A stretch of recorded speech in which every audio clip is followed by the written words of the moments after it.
Ginja Ninja Podcast, Episode 3. I'm joined by my guest this time, VTV Executive Producer Coltyn Present. Coltyn, how you doing today? Good, Matthew. How you doing? I'm good, man. So the first thing I want to do is I want to just jump right into the topic of the discussion today, and I'll kind of show you here. NFL. Got it. So you're more of a college-based guy. You're more of a college-gate NCAA football guy. Yeah. I'd like to say, when it comes to, having a favorite team, Longhorns all the way. But, I'm hooked into the NFL, too. All right. Mm-hmm. So your favorite teams are the Cowboys, Texans, mostly Texas. Yeah, Texas teams. Yes, sir. Yeah. So based on what you see on the AFC, what can you – I mean, the Patriots are 4-0 already. Got to get them out of the way. Barely, first of all. Oh, yeah, barely. Every game there's been two games. The first two they kind of scorched by easy. Mm-hmm. Last two haven't been so easy. Mm-hmm. So, yeah, I don't know if you watched the Bills game yesterday, but – kind of rushed it. The Bills had a chance to come back, and I'd say their quarterback, he got a little bit too comfortable. Passes he didn't have to. You know, when you're driving down that last time, you don't have to throw that third down Hail Mary. Exactly. You got 4 downs. Yeah. Me personally, my thing would have been to where you lateral it back. Yeah. Or even go with a 5 wide out and then get him out of bounds, get in field goal range. But I believe they had one timeout remaining. So, yeah, it was more the situation is that, they had time, but it was third down. The play before it, he got pressured, threw it, and it got tipped off the line. Okay. And so I and the guys I was watching with, oh, shoot, he shouldn't rush that. Yeah. It's going to get picked off. And when you're driving down to win a game, you play all 4 downs. You're not looking to punt it. Yeah. So this quarterback, he had third down, under pressure, about to get sacked. He threw a bad ball, tipped straight up in the air. Patriots got it, yeah. Another team I know you're familiar with is the Chiefs. Oh, yeah. Mahomes straight out of Texas Tech. Exactly. He's a big part of the Chiefs' offense. For sure. And I'd say yesterday wasn't one of his greatest games in the beginning. He was playing good as always, but he made some mistakes. But, his composure in the last quarter and on that last drive to get them ahead is something that kind of shows, okay, he's here to stay. He's not just this guy who can throw left-handed, throw back. Yeah. He's actually a quarterback who can make those big plays, run a 4th and 8 on the final drive. Yeah. Do you think the Chiefs, now that they're 4-0, are in contention to beat the Patriots juggernaut? Because last year we I'd say they definitely have a chance this year with Travis Kelce. He's going off. He made probably about half the plays last game. This is a big year for him. Deshaun McCoy, too. I think they have the ability to keep it up, yeah. So another team is the Browns. This is a team where I thought with the acquisition of Odell Beckham and some new acquisitions of free agency, this is really going to be a team that was going to not take the division, but at least have, a good season. Yeah, I don't know about that. Personally, I'm not a big fan of Baker Mayfield. And as you can see, I was watching some of the replays from this weekend, and at least his personality shows as cocky to me, and I think that shows on the field. A few audibles I think should not have been called. But, I think they have the potential. I think you're right. I do like that they are leading the division. But the weird thing is the Browns they're 2-2. But the thing is, I really like what you said about the cockiness, because not only do you have his ego in there, you have Odell's ego, and I'm surprised personally maybe those have not clashed yet. But I do believe they get on the same page, and that's good. All good for them.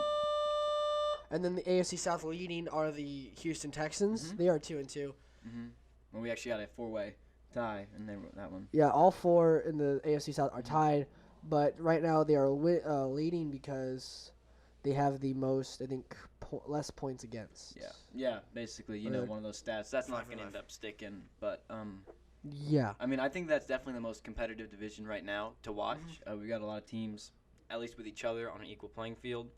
We got Texans, if they can get Deshaun Watson covered, get him some time, and he's not just having to dodge defenders the whole time. That's what I saw in their game against the Saints. Is fourth down, and what I saw when the Saints lined up on defense, I saw a blitz, a Sam or a Will blitz, and what's funny about that is I knew that was coming, yet Texans offense didn't really notice that. Yeah. And it forced him to throw a pick at the end of the game. Yeah. Because of the blitz. Had they given him more time, he probably would have found DeAndre or somebody like that. Yeah. But the good news about Texans is they're Deshaun and DeAndre are they're pushing this team. They're carrying this team, trying to help them because last year they were a good team, and they lost to the Colts, who were at 1.1-5 last year, and moved back into playoff contention. I think it's definitely, now that they have Deshaun Watson back healthy, it's going to be a big season. I don't think that they're not out, 2-2. It's not that bad of a start. I think they're still in it. A team that we saw, it's really hard, for example, the Bengals. That's really hard to come out from an 0-4 deficit. Yeah, but we saw it last year with the Colts. They came back because Andrew Luck, but now he's retired. Yeah. And so that's another thing. So we're going to kind of move on to the NFC now. Yeah, for sure. The National Football Conference. Now, your Cowboys are 3-1. Yes. Personally, I think that should come with an asterisk. I don't think that one loss, they don't really deserve that. That one loss shouldn't have happened. I personally believe it really shouldn't have happened. Even as a Cowboys fan, I got to say, I think they came into that with their defense at least being like, okay, Drew Brees is out. He's a heavy hitter. But personally, I've been a big Teddy Bridgewater fan ever since he was at Louisville with Charlie Strong. And then, his whole story, I've loved. Yeah. I mean, just his kind of redemption story. But he kind of squashed their defense. Yeah. Him and Kamara. Exactly. And with Amari Cooper and all those guys, they're really threats. There was I don't know if you heard this, there's rumors that Antonio Brown might have gone to the Cowboys. Really? Jerry Jones wanted to. Now, we talked about this. I've talked about this before, not on different podcasts, but kind of on other things. Jerry Jones was going to draft Manziel. Didn't get a chance to. He wanted to take He wanted to take Odell Beckham. Didn't get the chance to. And then he comes up and makes that big play against him. And now you are interested in Antonio Brown. If you get cut from the Patriots, I personally believe you have nowhere else to go. Well, the issue is Antonio Brown, depending on how the situation now goes, not really super public. It's not that he's a bad player. It kind of has to do with his ego, but it's more about a team right now is not going to pick him up because you can't have somebody being accused of what he's being accused of on your team. That's what you're saying. And so, I mean, he played a good game at the Patriots.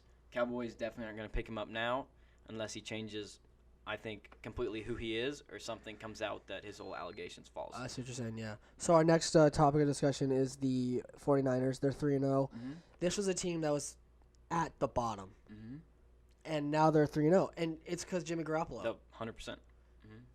He is – last year he was not healthy at all. And this year he's completely healthy. And you can see the change the difference. Yeah. So, I think the 49ers made a great decision on picking him up and staying with him through injury. I think he showed it when he was backing up to Tom Brady, which is something not a very, coveted position to be back up to Tom Brady because he's not coming out. But he stuck with that, and he showed – he's a heckin' good quarterback, and it paid off now because he's leading the franchise, and he's the whole reason they're actually winning this year. Exactly.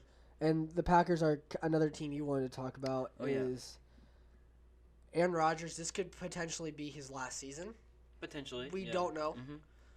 Is he 32, 30? He's pretty old. Yeah, he's up there. Okay, so, but in the NFL, obviously. This is another team that was, again, in the basement, and I kind of want to compare them to the Vikings. Last year, this was at week 5. This was switched. Yeah, Vikings were leading. Packers were at the bottom. Now we see it kind of switched back. The Packers have, and I read this on. They spent over $110 million in cap, based off free agency alone. Okay. And to me, that shows in that record right there. Yeah, I mean, Packers are always going to be that team. They're gonna win most of the games they're supposed to. They're gonna win a few games they're not supposed to, and they're going to lose some that they really shouldn't have lost. I think it's definitely been big without Randall Cobb. He was definitely a big part of that team chemistry between Aaron Rodgers and him. But, I mean, they're doing good. The game, what they played Sunday night, it was a good game, but, again, they didn't play all the way. So we're going to kind of switch focus here to another thing I want to show you is the ranking the 10 worst NBA jerseys of all time. Like I said, you're kind of an NBA guy, but more college-based NBA. Yeah. But the thing is, the first one I want to get to is the Atlanta Hawks, 2015 one. Yeah. The Hawks 2015, not the greatest. I do like the colors. I just don't like the design with the triangle gray. Yeah, the pattern. I would agree. Yeah, it just doesn't really. I get what they're going for, the kind of Hawks design. I wouldn't say it's one of the worst jerseys of all time, but it's definitely not up there on the best for sure. Oh yeah, and just like the record doesn't look good. I don't like the red shorts either. Like is. Yeah. Had they gone gray shorts, maybe we'd be talking about something different. Yeah, I'd agree. The 1979 to 83 Knicks. Really? I actually don't think this is a bad one. I do see where they don't like it because if you look at the pants here, I mean, yeah, they look like Captain America. They look like the New York Yankees logo, so I can see where they got like that. I don't know if I like the complete bland New York logo. That's just kind of another gripe I have with it. I don't know. I don't think it's awful. It's pretty simple. I feel like you're one of those guys that likes the simple jersey designs, the simple ones. Simple, done right, Miami Heat, something like that. Yeah, the one you showed us, the one you wore to school on Friday, the Heat, the Miami Vice looking one. I like that one. The Warriors, 1997 to 2002. Ooh boy. Ooh, that's also a playoff. What? I can't think of it right now, but yeah, it's not good. Ooh, I don't know, because I don't see how lightning bolt represents the Warriors. Not at all.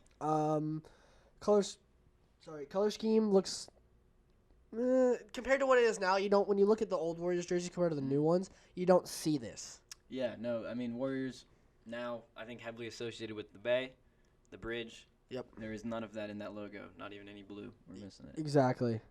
And our next one, 7th Mavericks, 2004 2009. Oh boy, I have a gripe with this one, and the reason I say that is because the color scheme. I like the color scheme. Really? Blue. I don't like the light blue. I just like the white and the green.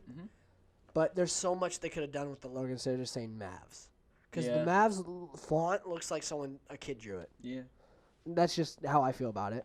Yeah, I'd agree with that. And also blue and green, just interesting choice, at least when putting those two colors together. It's like they mixed the old Cavs uniforms from the back of the day with the new ones with that little, dark blue on the side.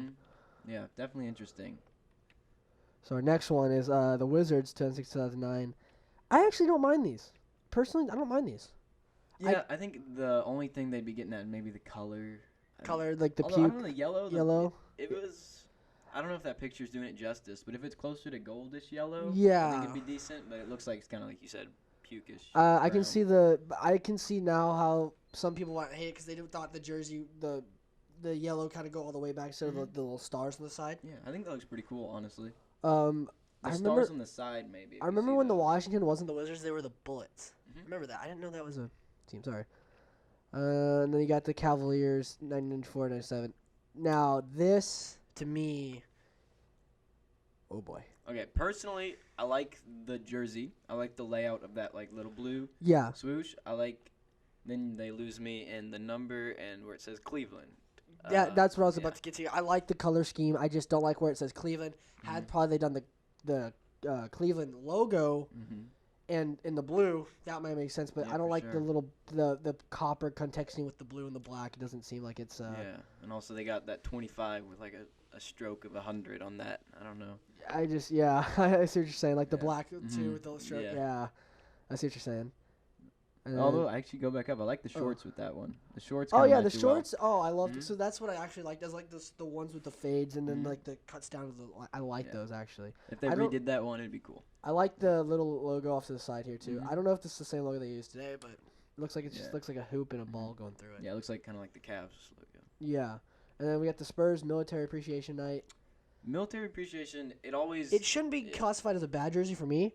I like it, but I don't like it because I don't like how it's kind of contrasting with you can't really see the logo. You can see the 2 with Kawhi. And I think the NFL does the kind of the veterans appreciation jerseys, all that kind of that dark green. Yeah. You can actually see numbers, dark see the logo. Green, yeah. Also, if they're going to stick with that digital camo, don't give it you knock the shorts and the pants same color. I would probably put the black on the that's what you're saying. And then we got to the Mavericks again. 2003. It's just boring. It's boring. It just looks like it's silver. The pants actually look like they're reflective. Yeah, it looks like some baggy 80s. I remember when Steve Nash played for the Mavericks. That was a good year for them. And then we kind of get to our final 2 here. Kings, 2005-2007. Looks like the Lakers to me. Yeah, exactly. That's what I'm saying. It looks like the Sacramento, if you don't remember, this is a quote, the Sacramento Queens. So I don't like the gold. It's like they were trying to copy the late Lakers teams. I think, it's just not sticking out to me. Don't really like. I would have put the purple siding on that number 32s. I would have put that in front of the pants. That would have looked better. Just to me, that's what looks better. All right, so our last one to get through here is the Atlanta Hawks. Atlanta Hawks. Oh, they started this one, and now they're gonna end it. This does not look like the Atlanta Hawks I know. No. This is green, black, white. Doesn't match anything. Now I know back then the color schemes were different. Everyone was trying to do their own thing. Yeah. This is not by far. This looks more like a Seattle team. I like what they were going for. I see the Seattle vibes. What you're saying there, kind of associated with Seahawks. Now I see that vibe. The lines, not bad, but I mean I think it's just maybe Atlanta in white or something because we just got a lot of dark and one strip of white, and it's not a good. Yeah, jersey. It's not. It's like the old theme parks, the lines with the. Also, I think the jersey's not doing this guy much justice because it's very small. It's like he's wearing a tracksuit. I do like the how the lines on the pants kind of contract with the. Yeah. That's the only thing I do really like about it. All right, so that kind of stops with our topics today. And then today the thing I wanted to talk to you about was your deep dive doc. Yeah, for sure. Now we've talked about this a ton, and it's on YouTube. If you guys don't know, go check it out. Check it out, please. This VTV Media Productions. I want to kind of dig deeper into that. So first of all, why Rom? That was kind of my first question. Why Rom? So I think the idea was starting it off with Rom is first of all like he's somebody on this campus like a lot of people know and can kind of know a little bit like when they see that title, Deep Dive Docs, Matthew Ramelis, like okay, kind of not know exactly what they're expecting, but familiar with at least. And also just from like a creator's standpoint, for me, it's like somebody who I know decently, I can help to make this first one. That when I want to go down the line to make more, I can kind of talk to Rom, be like, hey, this is kind of what we're trying to do. So then down the line, want to do another doc with somebody I don't like really know at all. Be like, hey, check this example out. This is what I did with Rom. Yeah. So did you guys collaborate on it together? Not really collaborate. I mean, I kind of proposed the idea to him at the same time. And he saw his vision, you saw yours, and kind of went with like that? Or? I mean, it was really my vision completely. It was more just I could explain to him what my vision was. And kind of, so in one of the, I don't want to spoil it for y'all, but in one of the parts of it, you bring him out. It looks like you guys are on Lake Austin, that little off to the side. Down in River Place. And you guys talk, and it seems like that's where he's most comfortable. Yeah, because in the video he seemed real comfortable talking to you. He seemed like he was like this is like a natural environment for him instead of just in the classroom where he's stiff. Because a lot of teachers when you talk to them and they have a camera on, they're stiff because they want to represent the job. But when you brought him out there, it seemed like he was just real. He was sitting like this. He's real cool. Yeah, and it just seemed like he was having a great time with you. Yeah, I'd say first of all just like props to him. He's a really good speaker. But second also, from the standpoint of just location, getting him out there by the lake, all that not only makes it more interesting because you're not staring at like a blank wall if we did it in the studio or something like that. Yeah. But it just kind of keeps it interesting and it's very casual, like you said. Like it's not like poorly done, but it's casual enough to where it's not him in his school setting. Yeah, I see what you're saying, and that's kind of leading me to the next thing. Is like, what was your mindset when you first went through the idea of okay, I want to do it with Rom? Did you want to do anything else? Like, I know you want to talk about leadership and all that. And we also see, like, you get to talk with some former students. Yeah, for sure. What was your kind of mindset going through all that whole process? Was it, like, stressful? Was it kind of like, okay, laid back, but we're going to try to do as much as we can? I mean, a lot of it was, like, from the beginning I had an idea of what I wanted it to look like. And honestly, it came out closer to what I thought I wanted it to look like than I thought it would. Because a lot of times when you do projects, it doesn't always come out like how you think it will, just because you got interviews, stuff like that. So that kind of can shift where it goes. And like, thanks to all like people I interviewed, Rom, it stayed really on subject to what my main vision was, and that definitely helped. Because I really didn't have to explain too much like what the theme at all was. Like the guys I interviewed, especially some friends I have who graduated, they definitely understood like the demeanor and stuff of the documentary without having to really have it explained to them, which was nice. And the opening shot, the cinematography for me is unreal. Oh, yeah, like the opening shot, it was. I've told you this in VTV games, and it's just that's the one part for me that blows me away with the interviews and everything is because you really seem to get. I don't want to say in the mind of him, but you get to look at what he enjoys doing. Because a lot of teachers, like I said before, they can you know, they can be stiff and they can talk about how they love their job inside a classroom. But to see the passion that he loves doing what he does is totally beyond anything I've imagined. Because I don't see a lot of personally. I see teachers that love their job, but they don't really show it. And just for him to show that he loves his job is something that's unreal. Yeah, it's definitely cool to hear. So that's kind of the thing. Is do you have any more future projects you're thinking of? Like you said personally, you said you did it with Ron because you know him.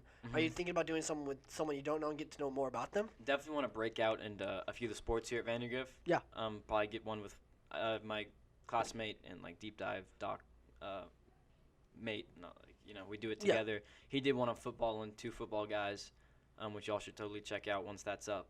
But so kind of bridge into those sports is something I really want to do because when it comes to sports, like you see or hear names of a lot of athletes and like kind of recognize, they do football, they do track, like that's what they're known for.